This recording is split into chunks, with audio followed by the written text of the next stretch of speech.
everyone, it's Carol here. Today I'm on the clock. I'm going to make a pair of earrings in under 5 minutes. And I know you don't believe that I can, but I can. So these are the earrings, and I'm actually going to show you how to make these, and I've got a couple of bonus pairs as well, these green ones and these red ones. And I'm just going to show you how quick and easy it is to make earrings using these pinch twist bails. So let me tell you what we're going to do. But first, I have to say it, if you like this video, please subscribe to my channel and like the video and ring the bell so that you'll be notified every time I upload a new project. That way I can continue to bring you great beading projects, and it helps my channel grow, so that would really help me out. And if you really like the video, please leave me a comment below, that would be fantastic. So, shall we get started? To make these 5-minute earrings, you're going to need 3 things. You're going to need some beads. Now I have here some 22 by 15 millimeter bubblegum acrylic faceted beads. These are rondelles, so they're rounder than they are fat. These are quite large, and you really need a large bead to be able to use the pinch twist bails. So here's what this looks like, and I'll show you how it works in a minute. And the only other thing I have here is a pair of ear wires. These are 19mm twist ear wires. So start the clock, let's do it. First thing I'm going to do is take my bail, and you'll notice with the bail that it has some little jaws in here. So what I'm going to do is I'm just going to pull it apart. I'm going to pop on my bead, and sometimes you might need to pull it apart a little bit more to get the little prongs inside the hole. So you can see it's in there on both sides. Then what I'm going to do is I'm going to hold it really firmly here, give it a twist.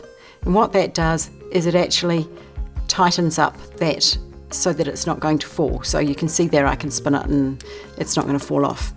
Okay, I'm going to take my flat nose pliers,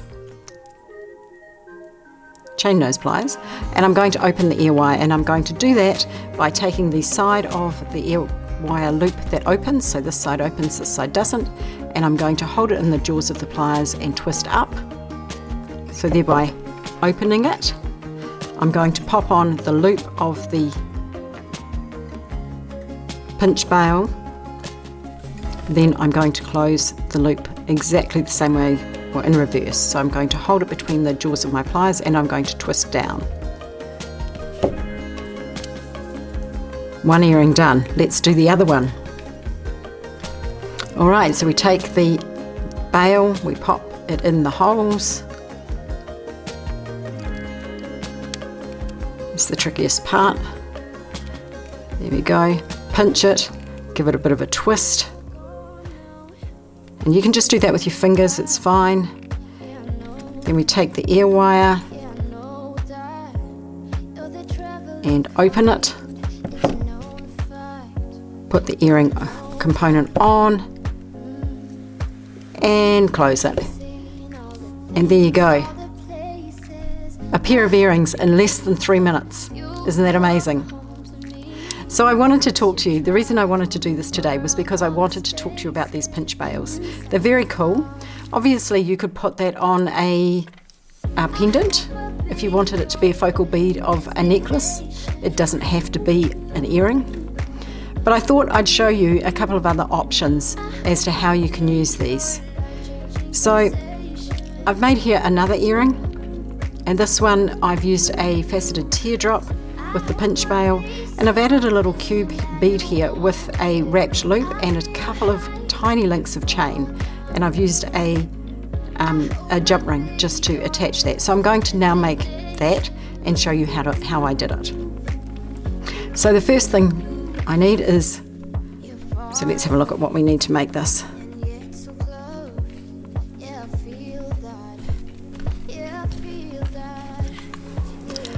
Alrighty.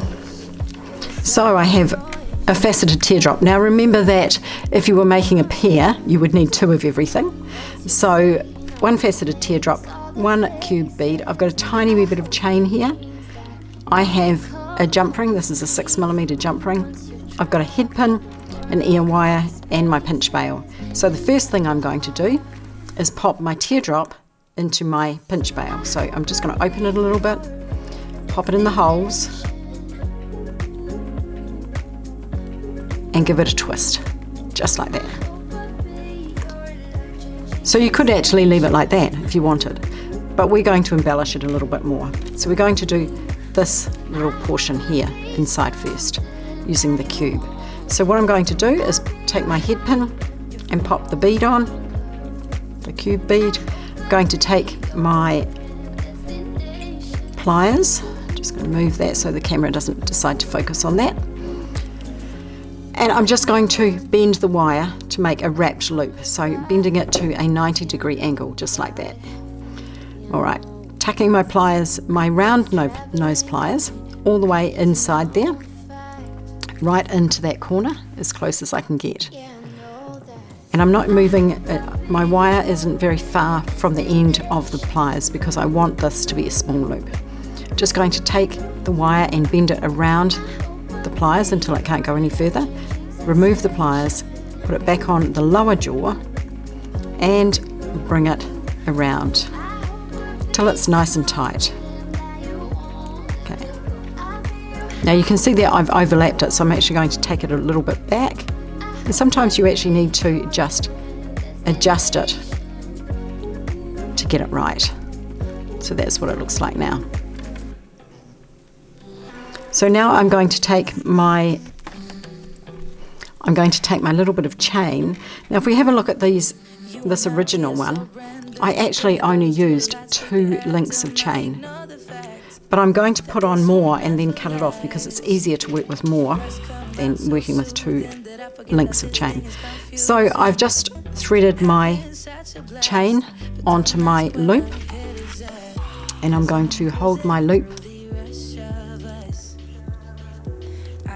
there. I've just closed my loop, and I'm going to take my other pliers and wrap. And once again, all the way around, trying to get them sitting nicely beside each other. There we go. So that's what I have now. Now I'm going to turn it over. Going to get my flush, remember the flush side of your flush cutters, and right in there as close as you can get it, and I'm just going to hold the end so that it doesn't fly away. And taking my pliers, just going to push down that little sticky out end. Sometimes they're a bit tricky. Alright, so that's what I have now. Now the easiest way to trim this to the 2 loops that we need is to lay it down on the table and take your flush cutters and count the 2 links, and then pick it up with your flush cutters on the loop or the link that you want to cut, and then just holding the long end or the piece that you're cutting off, just snip it. Put your finger over it so that it doesn't fly everywhere. Okay, there you go. Right, now the next thing we need to do is attach it to the earring. So I'm going to do that with a jump ring, and I'm just going to take my chain nose pliers here and open my jump ring and pop on my little component. Just like that. Now, I'm going to put it through the middle of this pinch bail and up through the loop. So it's actually coming through the middle of the bail and up and around and through the loop. And then I'm just going to close it. And I'm just going to grab another pair of pliers and give it a wiggle if I can get in there, just so that it's closed properly.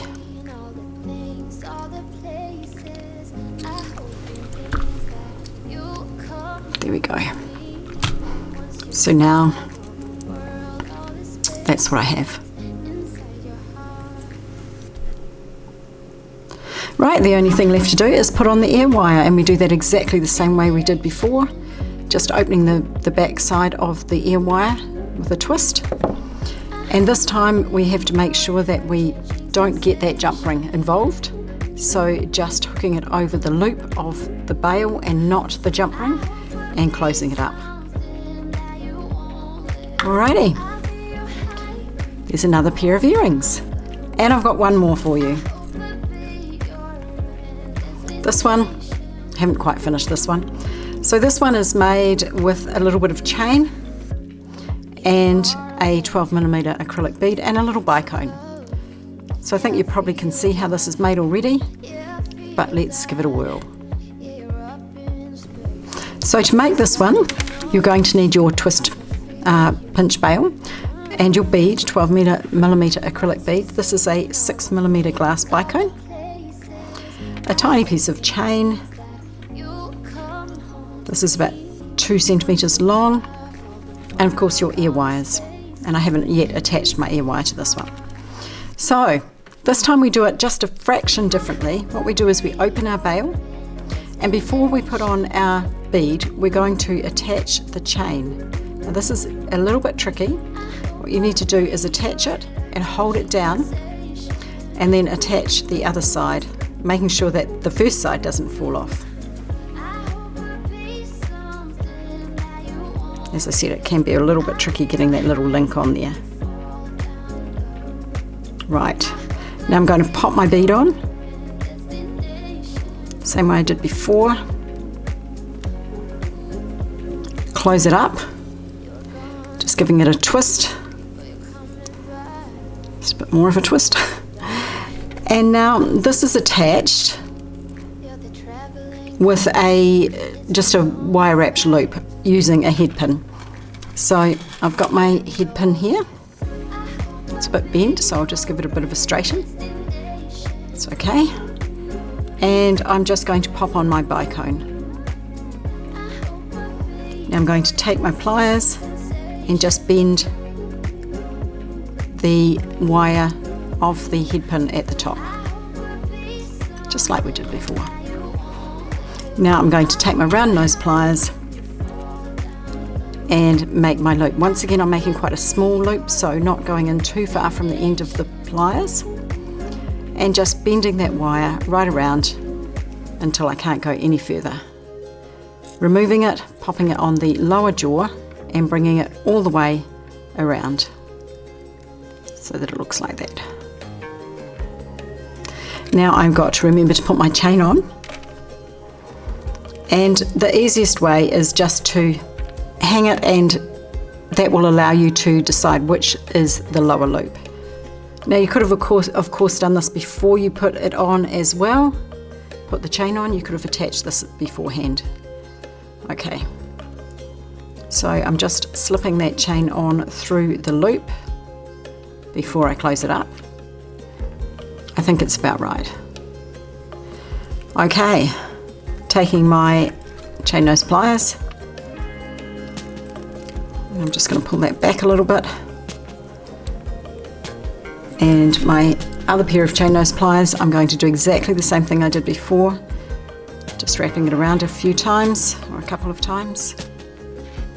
There we go, and trimming off on the back. Now if you haven't made wire wrapped loops before, I have done a video on it, so I'll leave the link down below so that you can take a look. Just pushing in that end. Alright, so that's how far I had gotten on the other one as well, and now all that's left to do is to attach the ear wire. So same thing again, opening up the ear wire just like we did before, popping on the component and closing it up. And I'll just do that once more with the other earring. Opening it, popping it on and closing it up. Alrighty, so that was easy. Now we have 3 pairs of earrings made in a very short time and all very different. So what do you think? So if you've liked this video, please subscribe to my channel and like the video so that I can bring you more content in the future. I look forward to seeing you again soon. Thanks for watching.